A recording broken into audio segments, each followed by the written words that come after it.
ما لكم لا ترجون لله وقارا وقد خلقكم أطوارا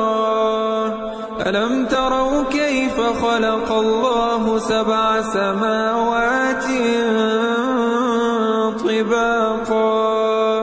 وجعل القمر فيهن نورا وجعل الشمس سراجا والله أنبتكم من الأرض نباتا ثم يعيدكم فيها ويخرجكم إخراجا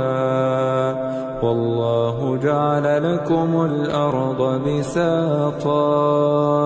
لتسلكوا منها سبلا فجاجا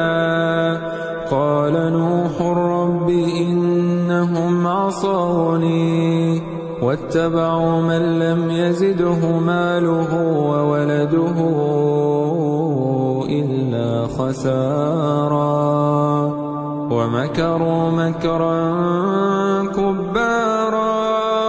وقالوا لا تذرن آلهتكم ولا تذرن